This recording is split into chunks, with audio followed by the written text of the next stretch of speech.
नमस्कार बहिणींनो, जर तुमचे लाडकी बहीण योजनेचे हप्ते अचानक बंद झाले असतील किंवा ई-केवायसी करताना तुमची काही चूक झाली असेल तर आजचा हा व्हिडिओ तुमच्यासाठी शेवटची संधी ठरू शकतो. कारण सरकारने ई-केवायसी दुरुस्तीसाठी एक नवीन विंडो ओपन केली आहे आणि त्याची तारीख जाहीर केली आहे.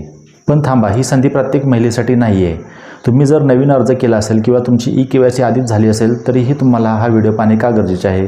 कारण एक छोटीशी तांत्रिक चूक तुमच्या खात्यात येणारे 1500 रुपये कायमचे थांबवू शकते.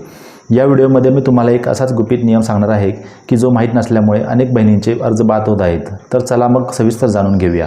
बहिणींनो, सोशल मीडियावर अनेक ठिकाणी सांगितलं जात आहे की सगळ्यांनी पुन्हा ई-केवायसी करा, पण हे पूर्णतः खोटं आहे. जर तुम्ही विनाकारण पुन्हा ई-केवायसी करण्याचा प्रयत्न केला आणि तुमचा डेटा मॅच झाला नाही तर तुमचा चालू असलेला हप्तासुद्धा धोक्यात येऊ शकतो. संशोधनानुसार लाखो महिलांनी गेल्या वेळी ई-केवायसी करताना वैवाहिक स्थिती किंवा बँक आधार लिंकिंगमध्ये चुकीचे पर्याय निवडले होते.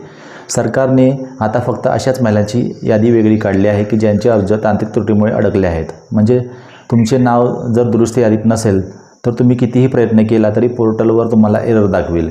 ही माहिती अधिकृतपणे महिला व बालविकास मंत्री आदितीताई तटकरे यांनी त्यांच्या सोशल मीडियावरून दिली आहे.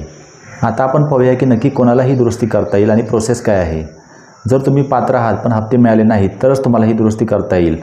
जर तुम्ही पूर्णपणे अपात्र असाल तर ही सिस्टम तुमच्यासाठी नाही. लक्षात ठेवा, 30 एप्रिल 2026 ही शेवटची तारीख आहे. यानंतर कोणतीही दुरुस्ती स्वीकारली जाणार नाही. हे म्हणजे आता नाही तर कधीच नाही असं आहे. तुम्हाला पुन्हा एकदा आधार प्रमाणीकरण म्हणजे OTP किंवा बायोमेट्रिक करावे लागेल. यावेळी चुकीचा पर्याय निवडू नका. विशेषतः आधार कार्डवरचे नाव आणि अर्जातील नाव यात एक स्पेलिंगचीही चूक नसावी. एक मिनिट लक्ष द्या. अनेक बहिणी विचारतात की दादा, आम्ही तर कधीच ई-केवायसी केली नाही, मग आता करू का? तर उत्तर आहे नाही. जर आधी तुम्ही एकदाही केवायसी केली नसेल तर तुम्हाला या दुरुस्ती यादीत स्थान मिळणार नाही. ही फक्त दुरुस्ती यादी आहे, नवीन नोंदणी नाही. ही महत्त्वाची गोष्ट कोणालाही माहीत नाही, त्यामुळे वेळ वाया घालवू नका. बहिणींनो, ही योजना केवळ पैशाची नाही तर तुमच्या हक्काची आहे. त्यामुळे सायबर कॅफेमध्ये जाऊन घाई गडबडीत काही चुकीचे अपडेट करू नका. तर ही होती ई-केवायसीबद्दलची महत्त्वाची अपडेट. पण तुम्हाला माहीत आहे का, केवळ ई-केवायसी करून चालत नाही तर तुमच्या बँक खात्यात DBT सक्रिय असणे तितकेच महत्त्वाचे आहे. अनेकांचे ई-केवायसी होऊनही पैसे का येत नाहीत.